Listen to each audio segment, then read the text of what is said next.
We might not be paying $8 to be verified on Twitter, but I promise you, I am flying Ryan Gilchrist along with. Tampa Mother Mouth Joel Verone, who is proudly non-verified.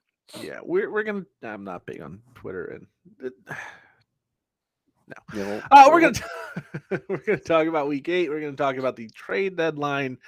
Then we're gonna go and get into the game tonight between Philadelphia and Houston, and that's not the World Series. Yeah.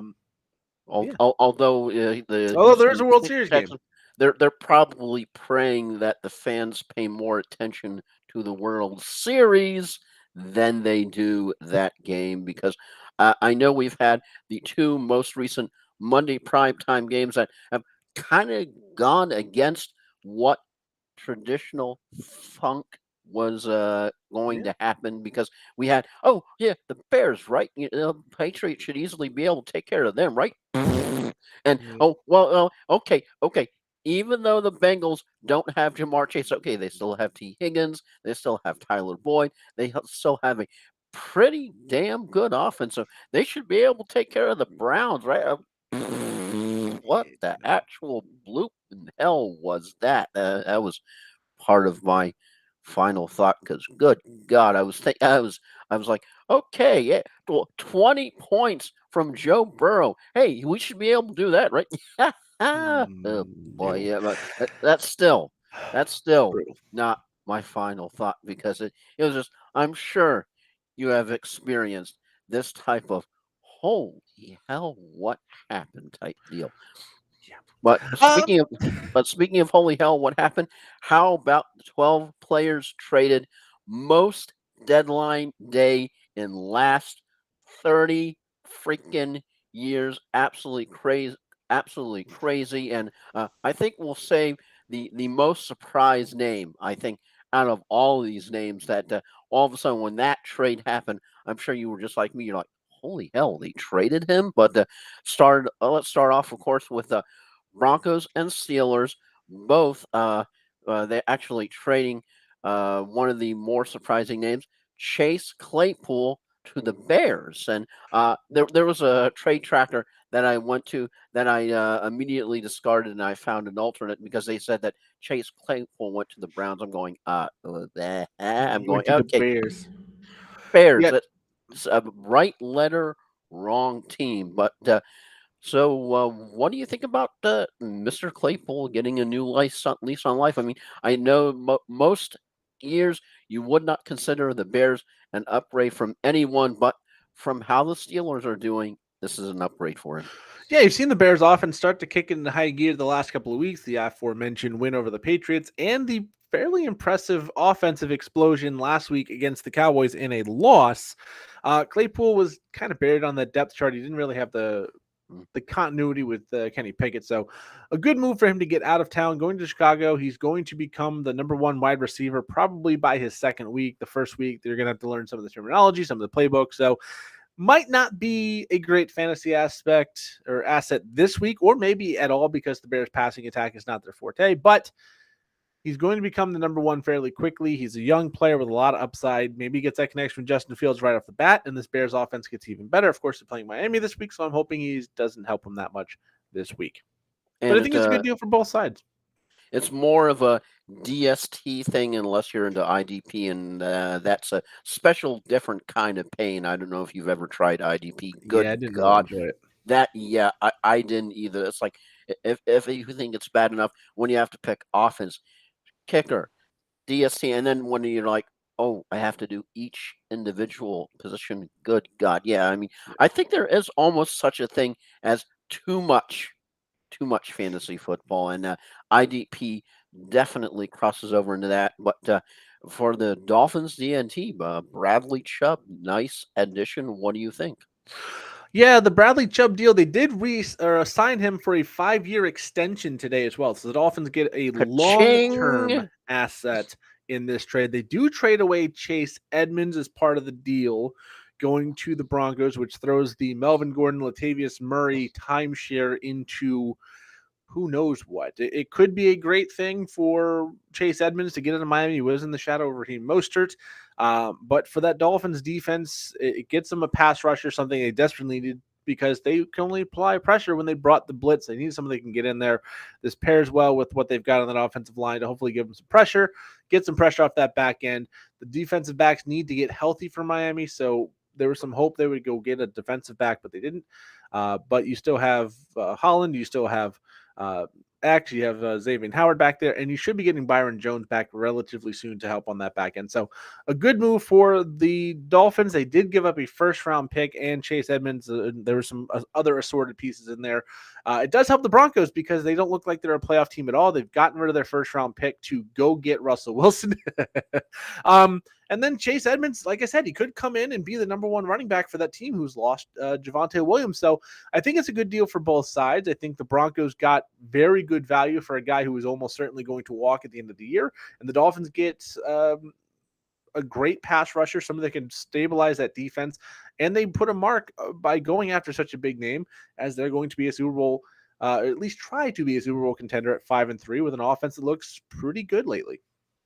And how about Hawkinson going to the Vikings? Definitely a surprise. This was one of the bigger surprises because he wasn't really mentioned as a trade candidate in the first place, and he got traded in division. Also, remember at the NFL draft, the Vikings and Lions making a draft day trade so the Lions could move up in front of the Packers to draft Jameson Williams, and now they're trading in division to help each other once again. The Vikings 6-1, absolute playoff lock at this point. It seems like that division is theirs to lose. They'd really have to fall apart. And they have Super Bowl aspirations. Kirk Cousins, maybe not inspiring, but you have Thielen, you have Justin Jefferson, you have Dalvin Cook as Joel goes away. Now you have TJ Hawkinson. So it's a very, very good situation for the Minnesota Vikings. That defense has been looking a lot better than they have in the last couple of years, as I have to add Joel back in. I'm pretty sure he just closed his page, but I'm not 100% sure. Yep, sorry, I thought I was closing something else. Yeah, he closed the wrong tab, but I think it's a good fit for the Vikings, who lost Irv Smith to an ankle injury. Going to keep him out for the rest of the fantasy season, I believe, almost the rest of the regular season for the NFL. So a good move for the Vikings. They got a second and a third back. I don't think they quite got enough back. They get Hawkinson in 2/4 for a second and a third. I think the Vikings won this trade, but that Lions offense doesn't need him. I think they can get another tight end who's going to be serviceable, and that offense looks fit to explode the rest of the way. The Lions really need to focus on the defensive side of the ball, so these draft picks will help. And I'm going to pretty much focus on offensive because we tend to be a fantasy-centric driven podcast. So we're going to go to Jeff Wilson Jr. as your Dolphins stock up some more firepower. So how you feel good? You feel bad? This was tough. This was tough because when they traded away Chase Edmonds, we all heard the rumors around Cam Akers. We heard the rumors around Kareem Hunt. My first thought was the Dolphins are going all in with this Bradley Chubb trade. They moved Chase Edmonds $6 million so they can go get Kareem Hunt, or they can go get Cam Akers. They can go get someone who is a bigger name player. Now, going and getting Jeff Wilson to pair him again with Raheem Mostert, who has worked with McDaniels in San Francisco, makes a lot of sense. It was a 5th-round pick, not a lot of draft capital given up to go get him. So I can't really blame them. I think I was hoping for more, but Jeff Wilson, Raheem Mostert has the injury history in his background, so there is the concern that he will not be ready to go at some point in the season. They didn't have the confidence clear that Chase Edmonds could step up and be the guy. Mike McDaniel has that that background, that connection with Jeff Wilson Jr., knows what he can do in his system. So I think it's one of those things. I was hoping for Kareem Hunt. I was hoping for a bigger name guy, but Jeff Wilson Jr. could be that sneaky steal of the trade deadline if Raheem Mostert goes down, especially. Okay, and the Colts have been trying to find their identity pretty much the entire year, so they traded away Naheem Hines to the Bills. So that's been an interesting backfield, especially with the constant Jonathan Taylor injuries that seem to be never ending. So you feel, how do you feel about Naheem Hines, who's going to an already crowded backfield, especially when you're talking about Devin Singletary and company? Yeah, this seems like average depth running back for average depth running back trade here. I mean, Jonathan Taylor is the clear number one when healthy. Jackson, who is the backup, seems like he is capable of carrying the load. Um, Zach Moss couldn't get it done in Buffalo. Maybe he's a good asset and he just couldn't get utilized in Buffalo, but it's tough to say. For Naheem Hines, they needed, remember, the Bills tried to go get JD McKissick. They wanted a passing down back. That was part of the theory of why they drafted James Cook, a receiving type of back. So Naheem Hines, very good receiver out of the backfield. I think this is a scheme move for the Bills. Devin Singletary is still going to be your first and second down back, but Naheem Hines can slide into that third down passing game role. I don't think it's going to be a fantasy relevant role, but you could see him do what JD McKissick was doing to Antonio Gibson last year and just really sapping the value of the starter in Singletary in this case. And um, as far as fantasy, I don't think this is a big move. It could be impactful should there be an injury. Long-term one to either Singletary or Taylor, but on the surface, it's just a depth move to me. And you mentioned the other names, so sort of going the other way, Zach Moss to the Colts. How do you feel about that move? Since you have Naheem Hines going to the Bills and Zach Moss going the other way to the I Horses. think again, I do think it's a depth move, but Zach Moss I think is more in the mold, size, and skill wise of Jonathan Taylor. He's not the same caliber running back, but Naheem Hines was a quick, shifty passing game back, whereas Zach Moss really has more of that power game that Jonathan Taylor has. He has a ton of speed as well, but Zach Moss, I think, is a depth play again. Should something happen to Jonathan Taylor again, out for the with the ankle injury at practice again this week, he came back, got hurt again. We'll see what goes on with that. So it could be Jackson and Zach Moss tag teaming this role if he's out for any significant amount of time. Hopefully he's not. It doesn't sound like anything too serious, but yet to practice this week. And of course, for the next four, we have that they're pretty much all defensive centric. So we're going to kind of gloss over them and go to the surprise name of the entire trade that made everybody's ears perk up and go, WTF.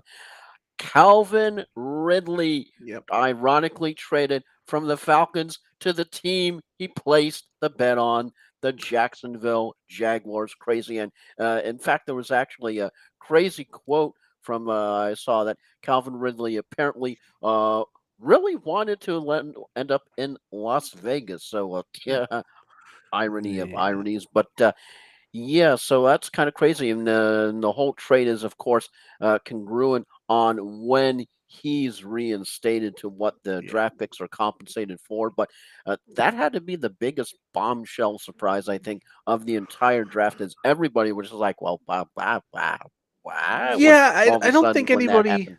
I don't think anybody saw him moving. I think the biggest surprise was the lack of movement for Akers and Hunt. Those were the two really, really And rumored to and go. and And Brandon Cooks, Cooks, which we'll get here in a little bit. I think those were biggest surprises because you expected something to happen. Calvin Ridley, a lot of us just forgot about because he's been suspended for the whole year. So seeing him get traded to a team like Jacksonville, this is Jacksonville saying, we're planning for next year.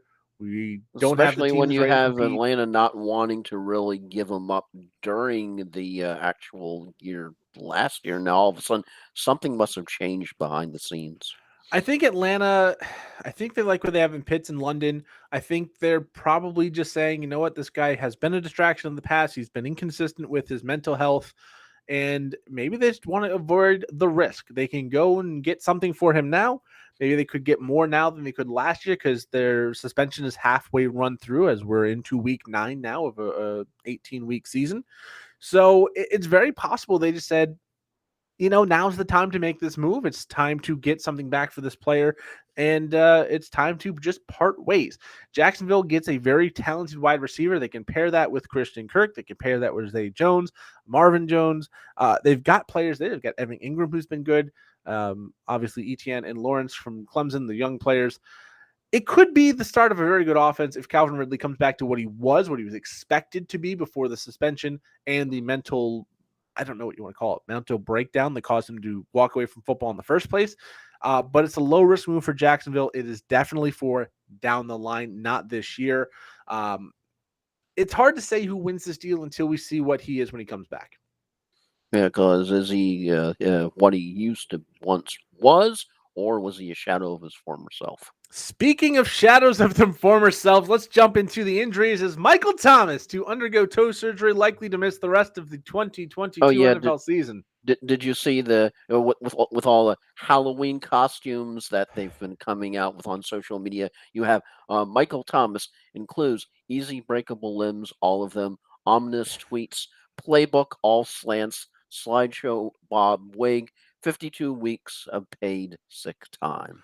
Yeah, likely to miss the rest of 2022. Of course, this is a playoff possible team because that division is awful. Um, they're only a game back, so we'll see. It doesn't sound like he's going on the season-ending version of the IR, but we'll see. But one player who is going to be out for the rest of the season, also with a foot injury, is Baltimore's Rashad Bateman. Um, Oof. yeah, out with a Liz Frank injury. He's going under the knife with surgery in the next few days. Rashad Bateman out for the season. So I now have to find a new name for my Megler Bowl team because I had Rashad Bateman and called my team Wah, Master wah. Bateman. And now I need another name because he's no longer on my roster because he's out for the rest of the season. So Devin Duvernay and Demarcus Robinson become interesting assets in fantasy, as well as Deshaun Jackson, who signed a couple weeks ago, expected to be elevated from the practice squad this week. So some names to keep in mind there. Also, Mark Andrews did not practice today, a Monday night game. If you have Mark Andrews and you don't have a good option that is not on that same team, go and get Isaiah Likely. He has the upside. You saw what he did last week in relief of Mark Andrews. I believe it was a 17 or so point game. So that's an option. He did not practice once again, Mark Andrews. So keep that in mind. This is a Monday nighter. You got to make those decisions early. Hopefully, we get some clarity on that. But as of right now, still waiting. Another big injury that popped up this week, or re-aggravated this week, maybe more so, is Derrick Henry's foot. That being said, Henry says foot is fine. We'll play against the Chiefs this week. I think I'm going to believe him in this case because, well, he's Derrick freaking Henry, and he's very, very good at football. Again, Michael Thomas and Rashad Bateman out for the foreseeable future. Cam Akers should be back at practice today as the team works to get him back in the fold. There was some negotiations after the failed move at the trade deadline, and it looks like he's going to rejoin the Rams. In what capacity, what role, they will figure out before we know. But as far as fantasy goes, I think you avoid that text or the Rams backfield entirely until we get resolution to what those roles actually are. Because Darrell Henderson was barely used last week. Akers has been out. Some guy you've never heard of was the leading running back last week, and he was bad as well. Also, Brandon Cooks, the subject of trade talks for weeks, is I mean, out and tonight. then Not expected to play. he has cryptic tweets out there that just you sort of have your head scratching as yeah, that can't help one's situation. Yeah. Um, I get that he's frustrated. They said they don't expect to drop him at this time. So this says the situation is sour. Now, remember back to Deshaun Watson before the sexual assault allegations. He said, I'm not playing for this franchise. There are problems within the franchise that he could not look past. Now you've got Brandon Cooks in a similar vein. So maybe not excusing the sexual assault thing. That's a whole different animal. But maybe Deshaun Watson was actually calling something out that needs to be called out about the Texans organization. But it's not a good look for the Texans, who have another big time player, as well as, remember, JJ Watt wanted out of town, DeAndre Hopkins wanted out of town. So they're scaring off Deshaun some big guys. Watson Yeah, wanted Deshaun out of Watson, of town. course. So they're starting to run some people off. Not the best look for not a great organization. Lions running back DeAndre Swift did not practice due to ankle and shoulder injuries. That's something to keep in mind. He was used very, very limitedly last week in that game. It was actually Jamal Williams who was the best option there. Again, no Nico Collins for the Texans tonight, so it's backup on top of backup. Josh Palmer back from the concussion, but is still questionable for this week. Jonathan Taylor, no practice for the second day in a row due to an ankle injury, re-aggravated or aggravated. I don't know if it's a new one or a re-aggravation offhand from the injury At this a point, few you just weeks sort back. of throw up your shoulders and throw up your hands and everything and go, I don't know, I give up if you drafted him. Yeah, Darren Waller, still questionable with that hamstring injury, limited at practice for the last little bit of time.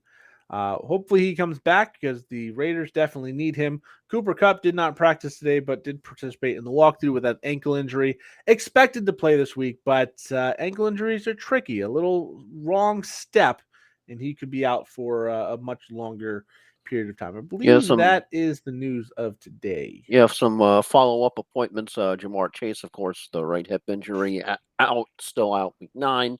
We Yeah. know that. They have the bye week in week 10. Don't expect to see him at least until week 11. Yeah, Ezekiel Elliott, right knee sprain, day to day, target week 10.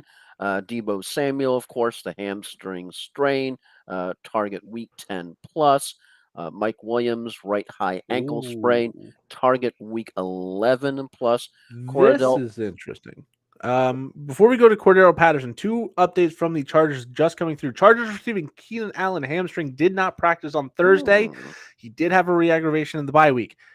And Austin Eckler added to the injury report today as a limited participant with an abdomen injury. That could be a big one, so keep that one in mind. If it was just the Keenan Allen one, I would let you keep going, but that Austin Eckler one is actually a oh yeah, bigger potential impact as that's he's been first one of the round. best running backs since the week 3, I believe, on the Yeah, season. that's first round draft pick row kind of news. So back Cordell to Pat- Cordero Patterson. Cordell Patterson, arthroscopic knee surgery, eligible to return from injured reserve, questionable week 9. Hey, with this year in fantasy, that's good news. I've I been mean, I've been holding on to him because he was so good before he got hurt, and that's a league where I've got AJ Dillon, Clyde Edwards-Helaire in that flexible area, Michael Carter. So to pair him with Derrick Henry and Miles Sanders would be a big boost. I just wanted to toss in some more injury news on top of Yeah, yours. yeah. The keep an eye on that Austin Eckler one. That could be a big one. That's major one. Yeah. Then you've got Because is all of it a sudden, Joshua Kelly that you go pick up? I mean, he the, could the be an absolute steal this week. the Rams are really having a Super Bowl hangover in the worst way. I mean, they went all the way and they went to the promised land and got everything and got the ring, but oof, they're really paying for it this year. Yeah, I mean that's a team that everybody goes to. They spend all their draft capital. Now they got some older guys, and it's just tough to find. It's like the Bucks. Tom Brady came to the Bucks. He ended up leading him to the promised land. They were Champa Bay, and now all of a sudden it's like, oof, it's like 2022. It's like talking about teams shadow over their former self. It's like, what the bleep is happening when you have that game where they all of a sudden they were up. They could have won against the Baltimore Ravens, and then of course Leonard Fournette ended up having the false start penalty and Yeah. went. I mean, maybe not as egregious, I think, as the whole DJ Moore thing, but still, nevertheless, cost the team the win. Yeah. Austin Eckler is officially now listed as questionable on a lot of apps. So keep that in mind. Don't panic yet. It is still Thursday. It could just be that kind of felt bad. It'll be fine tomorrow. But keep it in mind that is a possibly big update. So let's talk about last week because there were some games that were better than others. That First that's up, that's putting it very mildly. yeah, there were some really good games. This was a great week for fantasy football. A lot of high scoring matchups, which means you probably had some tough luck losers. I know I had at least one of them where I put up over 200 points in the league and still lost by 30, and was one of the higher scoring teams. So there were some good and bad. Let's start with the Thursday night quick recap. Ravens 27-22 win over the Tampa Bay Buccaneers. The false start penalty that Joel just alluded to being a big play there. And then we'll go to Sunday. Mr. High Knees, Mr. Unlimited, Mr. Danger, which gets a win for the Broncos. Russell Wilson, 21-17 win over the Jaguars in London. This game I didn't watch because I had a disc golf tournament where I did fairly well. And frankly, I avoided my eyes from being poisoned by these two terrible teams. From what I understand, not the best game to watch. More of a hey, it was an island game. We're going to watch it. Cam Akers, full participant in practice today. Yeah, it was a game where just Russell Wilson got off to a rough start, but improved as the game ended up going over. So to rescue some hope of fantasy value for him and that passing game after the bye, and but yeah, you're kind of surprised that Jerry Jeudy wasn't moved at the deadline. And just on the other side of the ball, you have Trevor Lawrence's two very, very costly picks. Yeah, you're looking at both of those quarterbacks, and it's kind of hard to believe Russell Wilson was the better play of the day, and in what was definitely a PU stink game. Yeah. Next four games are the four highest scoring games of the week, the lowest of which had a combined 58. So here's where a lot of fantasy points came from this week. First one, Falcons 37-34 win over the Carolina Panthers. The Panthers should have won this game. I think a lot of people are going to say that. DJ Moore with a very late touchdown reception with 12 seconds to tie the game The at 34. celebration seen and heard and felt. Celebration. Pulls the helmet off. Celebrate good times. Yeah, you just cost your Yeah. team the game. Pulls his helmet off. He gets flagged for unsportsmanlike conduct. Eddie Pinheiro goes in, misses the extra point. We go to overtime, 34 all. Another missed kick in overtime by Eddie Pinheiro. Finally, the Falcons get it on Younghoe Koo's There foot. were actually many people, including Coach Tony Dungy, who questioned the legitimate whether or not that was the appropriate call on DJ Moore. And I actually ended up text messaging you saying, should the NFL have reversed the decision and awarded the game to the Panthers? And of course, your response was, it really doesn't matter because in the long run, I can kind of see that with how absolutely, completely foobarred the NFC South is right now. It's hard to imagine this one game being the linchpin for deciding the entire season with how volatile this entire division is. Because I mean, it's possible the Bucks could get hot and come back. It's possible the Saints, who all of a sudden could get on a run. Who the hell knows? But it's just I was just wondering if, for the sake of ethics, if just the NFL needed to award the game to the Panthers, but that would absolutely destroy the records. Yeah. I think it would be unprecedented, but yeah, for a penalty, that's a judgment call, and you're questioning if it's the right call. I have seen helmet being pulled off in celebration called as a penalty before, and I've also seen it ignored.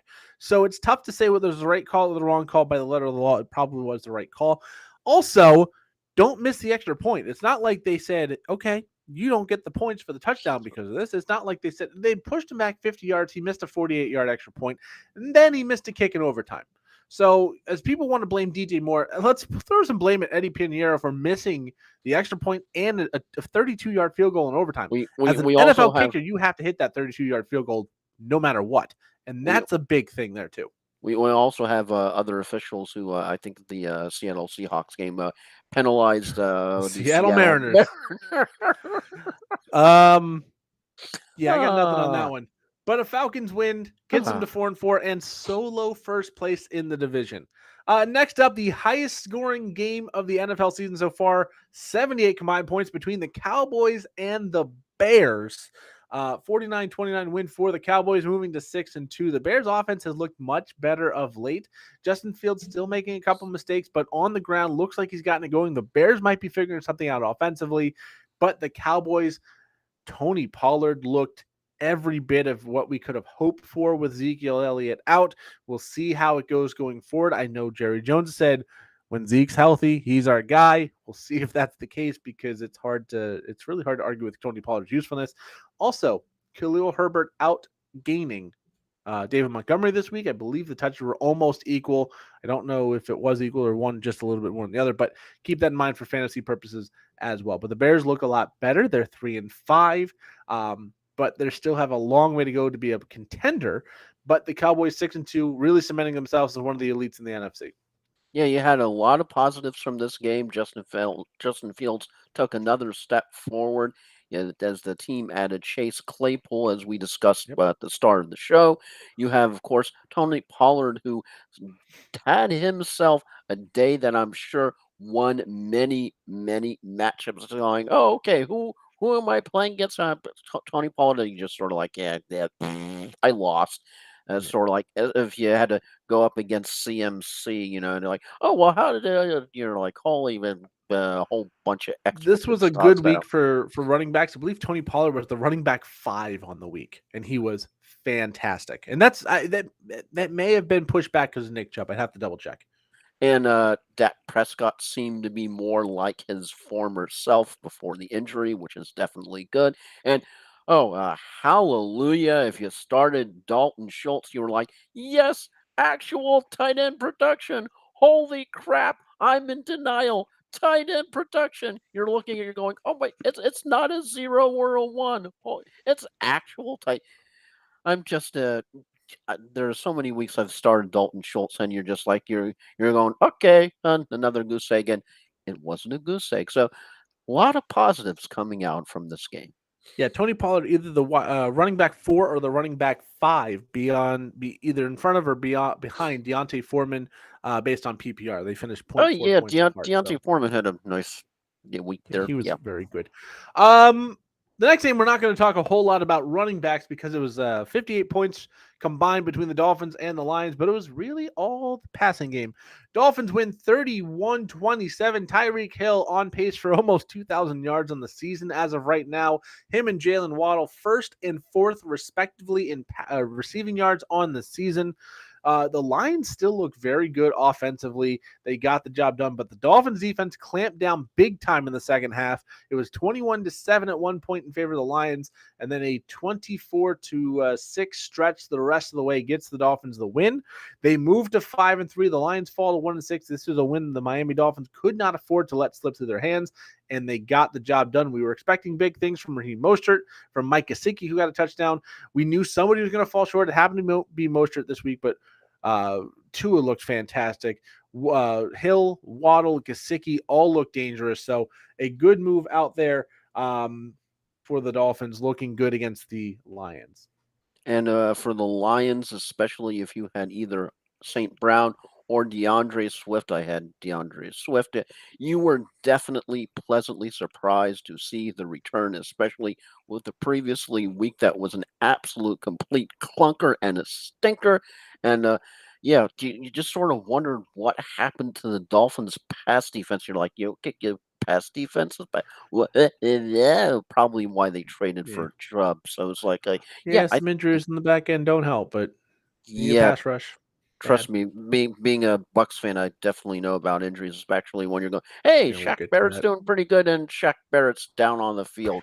Crap, it's like Yeah. many. Speaking of expletives, but two biggest positives, definitely the return of St. Brown and DeAndre Swift, and it was nice seeing Jared Goff look at least somewhat competent as Detroit is just having this one hell of a year, and it's Yeah. not being a good year.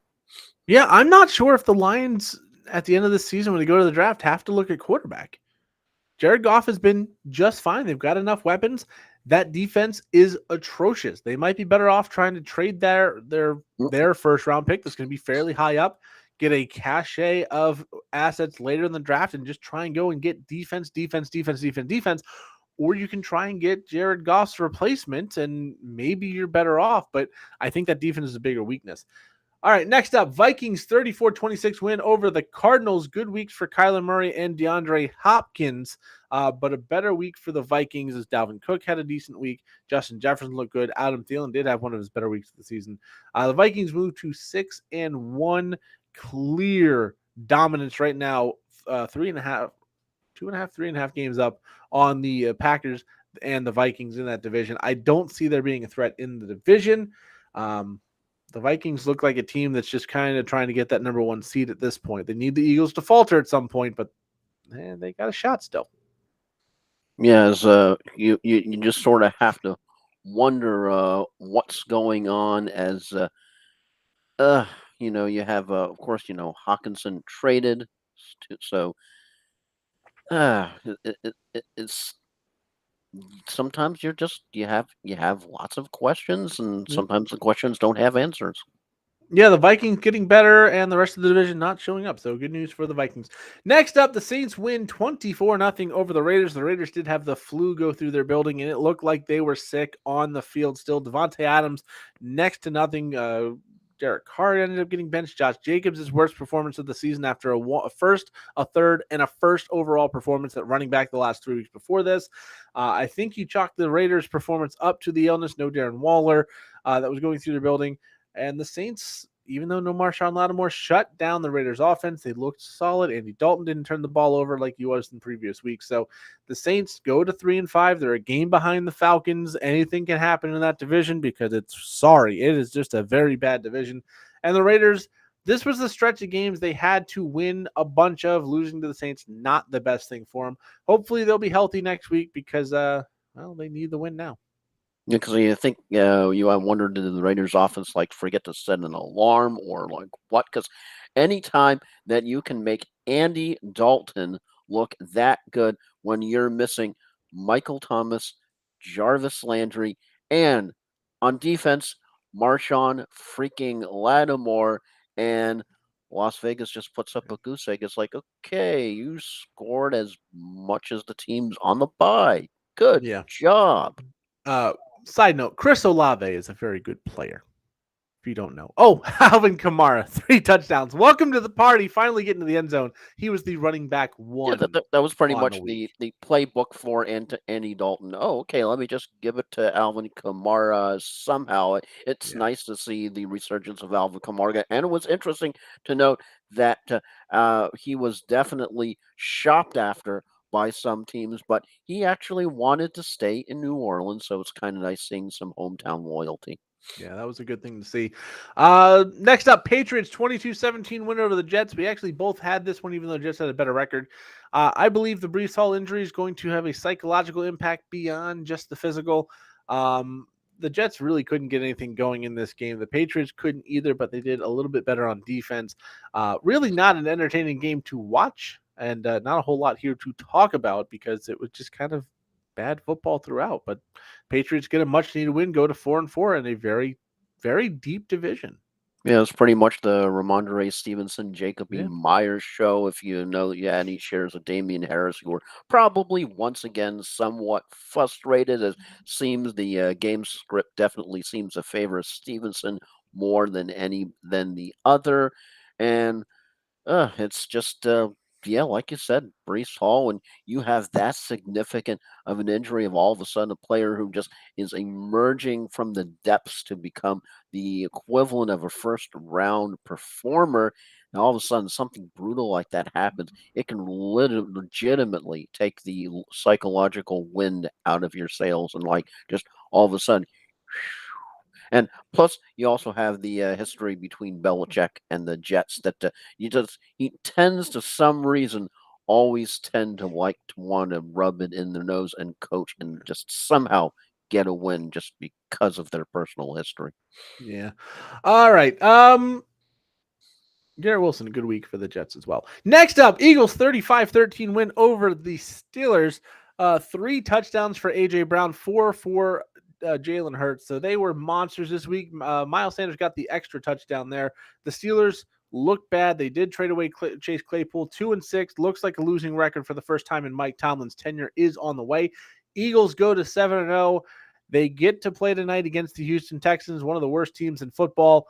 1-5-1. They have the World Series going on as well, so maybe some distraction for the fans, The, but the Eagles should be locked in. But the Eagles look every bit the favorite in the NFC right now. Yeah, Steelers absolutely are complete garbage. If you end up picking Najee Harris up this year, you're probably questioning your drafting choices as he looks absolutely sluggish and is only a low ceiling RB2 slash flex at best. And you kind of have to wonder if Warren cuts into his stock at all as just uh, you're questioning the Steelers if they have any hope at all for this season. They ended up making some trades with, of course, with sending Claypool to the Bears and doing some help with defense. God knows they need it, but the Steelers are an absolute epitome of a dumpster fire right now. Yeah, they just need some help on that offensive line. I think the weapons are fine. I think Kenny Pickett will continue to grow, and that defense is still solid. It's just that offensive line not letting the ground get going, not letting Kenny Pickett have the time to throw down the field. So it's a lot of dink and dunk. It's just a very tough offense to be successful in.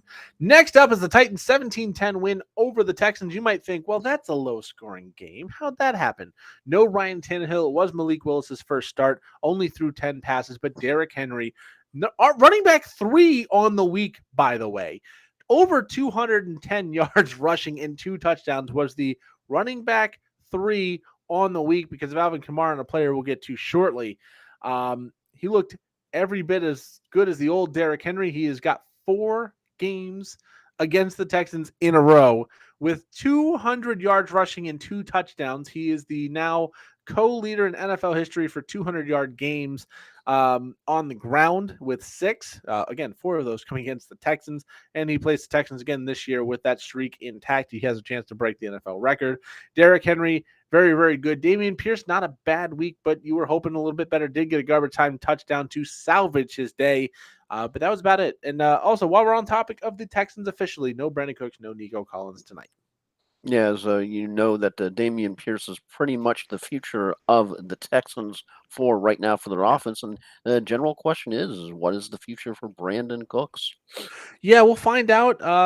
Sometimes these things, this disgruntled player, you see it with Cam Akers, you've seen it with a couple others. They want traded, they work it out, and they come back and they're Elijah fine. Moore on the Elijah Jets. Moore with the Jets, thank you.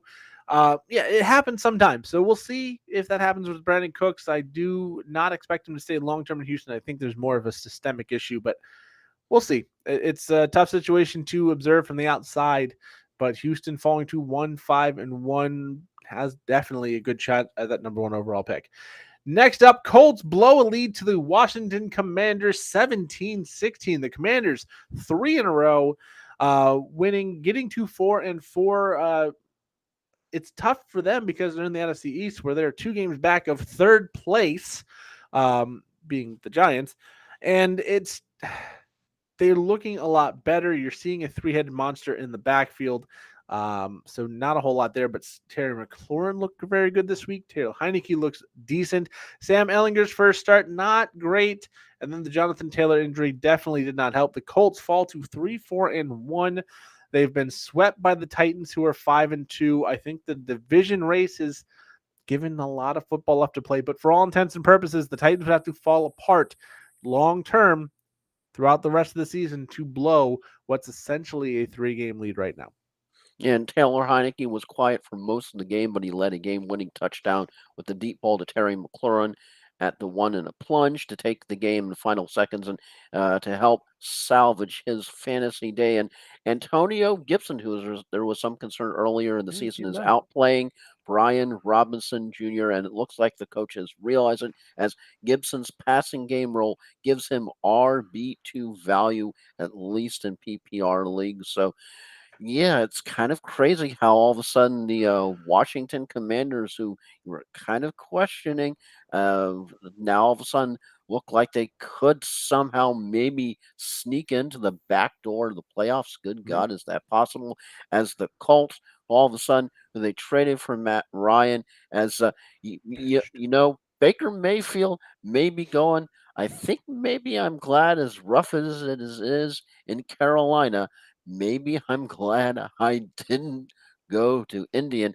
Also, we do have to toss out without turning into a whole nother segment, of course, the fact that the Commanders are up for sale now, as of Yeah. course the news broke earlier today that, well, we kind of had 2 stories break. You had the story that the Commanders were up for sale, and you're kind of wondering why all of a sudden the urgency, and then another story that apparently there's a possibility of a federal investigation into the Another one. Commanders, and yet another one, which may have been congruent on why all of a Yeah. sudden there seems to be some kind of sudden urgency from Daniel Snyder, who has been really resistant. Who, of course, well, I'm never changing the name of the team from the Redskins, and I changed to they changed to Commanders. Well, I'm never going to sell a team, and now all of a No, it's sudden gonna there's a happen. story. He's setting things up with Bank of America Securities to sell. We're not sure all of the team, minority share, but sounds like the tides are changing for Washington Commanders. Possibility with the ownership. Yeah, we'll see. Long term, he was very adamant he's not going to sell the team. Now it seems like it's very likely he may. A lot more to come on this one, so we're not going to dive too deep in it for now. But I think if you're a fan of the NFL and you know what Dan Snyder has done to that team, the stadium he's got, and some of the owners and some of the stuff you hear, he just has to go. But we'll talk more about this as it continues to break. We'll move on to the next But game. I was just bringing it out since we Yeah. were talking about the Commanders. I was like, oh, yeah, there's a slightly somewhat important story that did break today. Yeah, a lot of stuff going on this week. That one, I'm sure we'll talk about more in the next few Yeah, all days. of a sudden it's like it's one of those weeks that's like, okay, what's going on? Tumbling tumbleweeds and Everything. cricking chirpits, cricking, chirping crickets. It's easy for me to say. My words exe, subroutine decided to go. But yeah, yeah, and then you have cricking chirpits, crick- 404 words not found. Error. Critical error reboot. crick. Oh Chirping Christ. crickets. That what he said. But and then it goes from 0 to absolutely warp speed, and with everything going on, it's amazing how things can change, especially when people can't find the words. It's like Curly from the Three Stooges. I'm trying to think, but nothing's happening. Yeah, the chirping crickets aside, we're going to move on to the next game. San Francisco Uh, 49ers 31, Rams 14. Christian McCaffrey, a passing, a receiving, and a rushing touchdown in this one. First one since Latainian Tomlinson over about 10, I think it was 15 years ago that he had the hat trick in that respect. The 49ers offense looks like it has unlocked something. They didn't have Debo Samuel in this game, and they looked much better than they have for a while. The Rams, they still look bad. We'll see the Rams and the Bucks play this week. The last two Super Bowl champs. oh, good It's going to God. be a rough matchup to watch, but somebody is going to get their fourth win in that Who, one. But who will the throw up the Niners, more interceptions? Niners go to 4-4. They are second place in that division behind a team we'll talk about in the next game. And that offense looks like it's going to be a real pain to I, stop, especially when Christian McCaffrey gets fully involved. He's still learning some things, I'm sure. I've oh wait, no, what this challenge wouldn't be good because the NFL put out that if anybody breaks tablets, because I would have a challenge that whoever breaks the most tablets, whether it's Matthew Stafford or Tom Brady in the game, that's which team wins. But of course, I know the league says regulations and sanctions now that you can get in trouble and if you break tablets. So, oh well, so much for my challenge there. But of course, the story of this game, in all seriousness, definitely had to be Christian McCaffrey because you knew if you went up against him on fantasy, you're like, oh, okay, well, how much did my opponent score? Holy hell, how much has he threw, caught, and ran in a score? Let me say that again. He threw, caught, and ran in a score. That's like Madden in real freaking life. Absolutely nuts. As of course, the wah wah of the game, if you have him in fantasy, Cooper Cup suffered an ankle injury in garbage time. So you're going, why is he in the tent or why Yeah. is he not in the game? So, just what Ah. a fantasy year 2022 that in 1 second you can be absolutely elated, and then the next second, the agony of defeat. Yeah, I had an auction team that had Jalen Hurts, Christian McCaffrey, Derrick Henry, and Brandon Ayuk all starting. Also had Deontay Foreman on the bench in favor of Ken Walker, who started and Oh, won by 70. So this team, that oh, one worked out. Auction leagues can be fun because you get those weeks like that. Anyways, let's move ahead to Ken Walker and the Seattle Seahawks, who win 27-13 over the New York Giants. That Seattle offense, sneaky good, and that defense the last few weeks has been looking very dangerous. They're a sneaky option this week against the Cardinals, the Seattle defense. The Giants lose. They kind of looked outmatched a lot of this game. It was a very defensive battle early on. Um, but I think the Giants are just missing a lot. Offensively, no Kadarius Toney after the trade. Wan'Dale Robinson not really getting it going. Kenny Galladay and several other people just not playing. So the Giants, I think, are a team that's going to falter as we go on. But the Seahawks, 5-3, leading that division. There's a lot of belief, at least in that locker room, that they can get the job done and win this division. We'll see how it goes going forward. Obviously, just over half the season left to go as they have played 8 of 17 games. But 5-3, I don't think any of us really expected more than 5 wins on the full season, let alone through 8 weeks. Yeah, because Daniel Jones definitely came back to earth against an improving Seattle defense, and the Giants didn't really acquire any pass catchers for him at the deadline. So, do you think he becomes a matchup streamer after the bye? Daniel Jones after the bye. I had to look at the matchups. He's interesting. I don't think he's someone I would consider in a standard league with one quarterback, but you get a super flex or a 2 quarterback league, it may be an option. So you would definitely take the opposite from this game, Geno Smith over him He's easily. been better. He's been too good to ignore. If you have Geno Smith, he might be your best option in a lot of places. That being said, neither one of them is the ideal, but I would lean Geno between the two of them. Do you drop Daniel Jones at this point? Depending on your league, yes. If you're in the 16-teamer that we're in, probably not, because there's nothing out there going to be better. But Yeah. yeah. I also want to look back because I'm looking back at my projected first round picks, number 1 to 10 next year. Speaking of chirping crickets, I got it right. I got it right. Yeah. That would be the waiver wire for the 16-team league. Yeah. So before I go too far, because we have 2 more games to cover, my top 10 draft next year was Seattle at 1. That looks terrible. Chicago at 2, 3 and 5. Okay, they had a shot. Atlanta 4-4, leading the division. Seattle's leading the division. The Jets 5-3. We're leading the division. The Giants 6-2 looks like a playoff team. Washington 4-4 looks like a possible playoff team. And then Carolina, who's been sneaky. Houston's the only one I got right. It looks like, and then Cleveland. So that goes to show the chaos of this year. A lot of the bad teams are showing up, and that's why teams like the Rams, the Bucks, the Packers have all fallen off. Anyways, as we go to the Packers now, I think if you're a Packers fan, you're a little encouraged by this result. I would think Bills winning 27-17 at home against the Green Bay Packers. Yes, it's a 10-point loss for the Packers, but they held the Bills offense in check. They got a couple picks off of Josh Allen, which is no small feat. The running game looked good. They got Romeo Doubs into the end zone.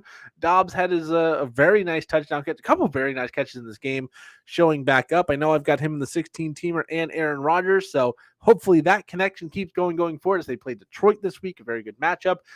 Sneaky daily play stack is the Doubs or Lazard and Aaron Rodgers stack. Keep an eye on Lazard. The questionable tag is still out there. Stephon Diggs, very good at football. Josh Allen, very good at football. Gabe Davis looked like he was better than he had been in the last couple of weeks. So the Bills 6-1, still the class of the AFC.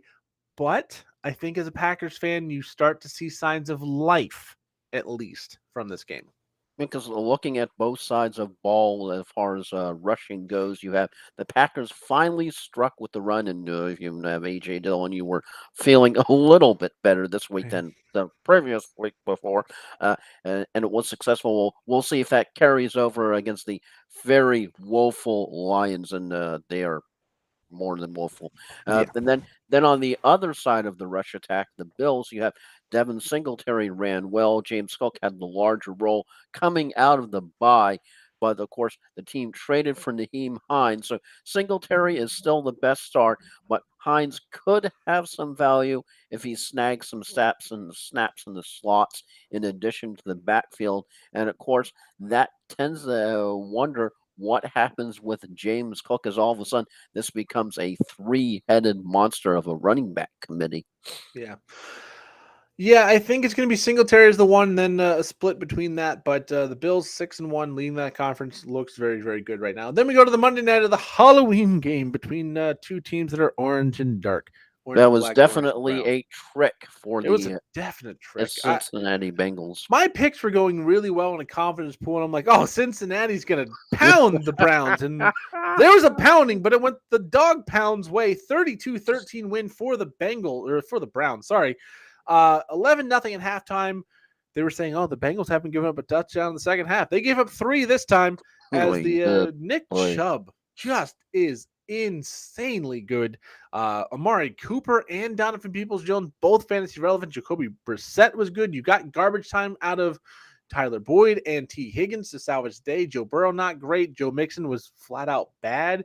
But the game script in this one didn't help Joe Mixon out at all. It looked like we talked about Brees Hall and the Jets, it was a deflating injury. It looked like the Jamar Chase injury deflated this team, and they just didn't look like the team we'd seen in the last few weeks. It didn't just deflate the team, it crippled the team because you have the question of, okay, well, how big an effect not having Jamar Chase will have on this team tonight was my big question going that Monday night game. And it was answered in a demonstrative way as all of a sudden because you're thinking, well, they still have T. Higgins, they still have Tyler Boyd, so they still have Joe Mixon. Well, we thought they had Joe Mixon, sort of Still wondering there, what just happened. didn't play well. But this is going to be a major question going forward that Joe Burrow is going to have to answer. Is all of a sudden, if you don't have your number one main man for a while, who are you going to get it to, and who are you going to throw it to, and who is going to be your prime target going forward? This is going to be absolutely key because it's amazing. I mean, Jacob Brissett managed to find Amari Cooper, so if Very he can easily. do that, if he can do that, somehow, some way, Joe Burrow is going to have to find his new temporary number one. It's going to have to be the number one question answered in this week going into the next game, or else Cincinnati is going to be in potentially for a very rough November and maybe even rough December if they can't get this sorted out. The good news for the Bengals, they get the Panthers next week. It's a pretty soft defense. The Browns defense is not as bad as people think, and I think that's going to help Cincinnati. I think T. Higgins is going to have to step up. Before we go to tonight's game, this is a 6-team bye week. There are 6 teams on bye: the Cleveland Browns, New York Giants, Pittsburgh Steelers, Denver Bye Broncos, weeks are Dallas fun. Cowboys, Not and San Francisco 49ers. So that is Nick Chubb, Saquon Barkley, Najee Harris, whoever Denver puts out there is the one. Zeke Elliott, Tony Pollard, and Christian McCaffrey all unavailable. Those are pretty big names. Debo Samuel, Cortland Sutton, CeeDee Lamb, Deontay Johnson, and George Pickens, who have been very good. The Browns, Amari Cooper, and then, of course, not the biggest quarterback hit, as really only Dak Prescott is playable. Russell Wilson maybe on the fringe. So some big bye weeks this week for fantasy. You're also going to be losing George Kittle. You're going to be losing Greg Dulcich, who's been very good since he came up.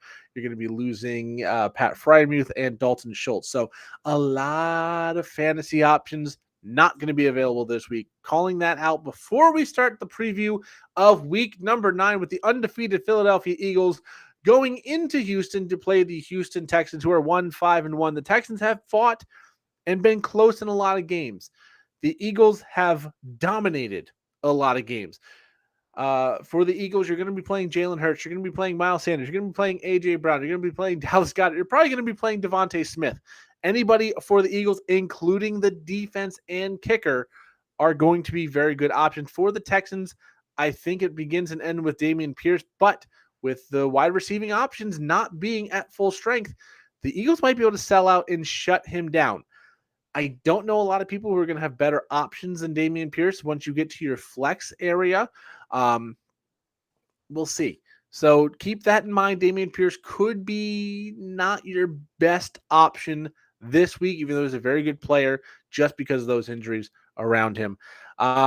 This is a pretty straightforward one, Joel. I don't think there's a whole lot of analysis needed. Philadelphia 7-0 going to 8-0. The Texans just are not a good enough team to keep up. Weird things happen on Thursday night. Weird things have been happening in primetime games lately. Home team is statistically much better on Thursday night than the road team. So crazy things can happen. I'm taking Philadelphia because, well, I'm an adult who has a brain that functions. Yeah, same here as I know you'll have the Thursday night slash prime time algorithm that sort of seems to be in effect, but Houston is just absolutely garbage. Philadelphia's on a roll, and you look at the weather; it's perfectly calm weather. There's not a lot of winds going on, so it's not like one of these gusty, rainy games like you've had this year that have actually totally changed things around for the visiting team and made it completely just unbelievable conditions to play in. So it's pretty decent weather, and I don't see any reason why Philadelphia can't come in and absolutely run wild all over Houston. Yeah. All right, let's go to our final thought. And Joel, let's talk about your fantasy week last week. Oh, it was just for my. Wasn't for the third team. It wasn't for the either for the 10 team or for the 16 team. But basically, I ended up losing the alternate 10-team league by basically what was one freaking point. I had Joe Burrow that I needed to get 20 points. We all know how he did on Monday, but that really wasn't the deciding factor. The deciding factor was Carlson from the freaking Las Vegas Raiders couldn't even get 2 or 3 extra freaking points. That would have gotten me the win right there. He put up like his entire team a freaking goose egg. Zero As I point said, that was zero. against, I believe it was not even Jameis Winston, it was against Andy Dalton. Once again, no Jarvis Landry, no Michael Thomas, who's out for the entire year, and of course, no, the most important factor, no Marshawn Lattimore, yet still, they couldn't put up a single point. And then, of course, well, then you have a DST that you tend to start because, DST can at least put up 5 points. My DST was the Pittsburgh freaking Steelers, who cost me a minus point. Cost me a point. Minus point. So that was my fantasy week. I lost by 1 freaking point. So thank you, Carlson. Thank you, Pittsburgh DST. You basically cost me my entire freaking matchup. So as much as you have the matches that somehow I managed to win, even though my opponent started CMC, amazingly enough. And the other one, the matchup started Nick Chubb, and I managed to escape that with a victory. You then have this one, which is the cruelest, kindest cut of all, losing by 1 point, thanks to my DST and my kicker. Needless to say, I dropped both this Yeah. week. Good God. Because Um, I started Seattle because I'm like looking because Seattle this week can't possibly do as bad as Pittsburgh did last week, right? scored 20 against the Cardinals the first time, by the way. Good I God. So have that's my fantasy final thought. Good a quick God, what a delve way to into the lose. 16 teamer real quick, and then a final thought.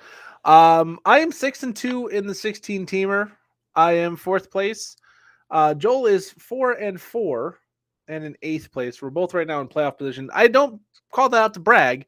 I call that out to basically insult myself or say how lucky I'm getting because I am 15th in scoring in the 16 team league.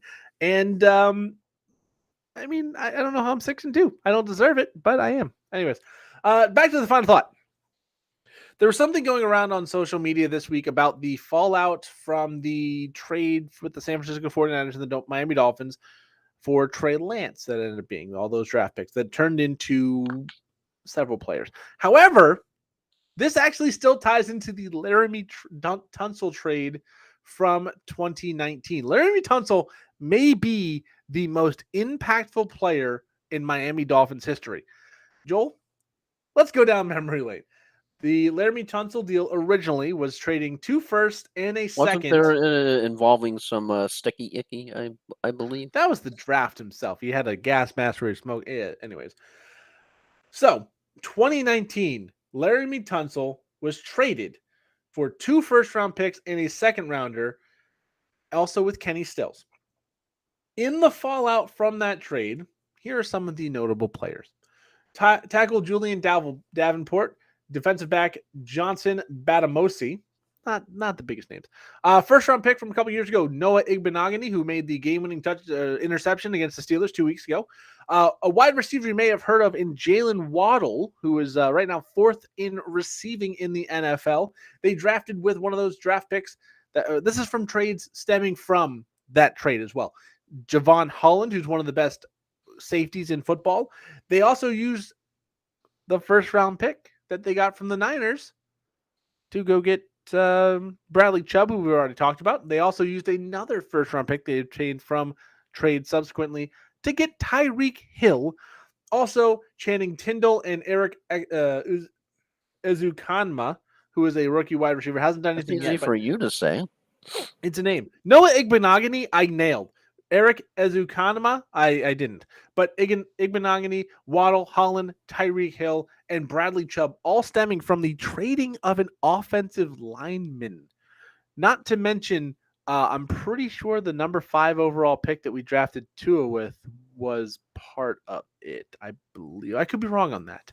But I think that was no, that was a Dolphins pick. No, anyways, that is a ton of players for what meant it to be Kenny Stills and Laramie Tunsil. So, yeah, the Dolphins have traded an offensive lineman to build a legitimate Super Bowl contender just off of the 6 degrees of separation or the trade tree or whatever you want to call it.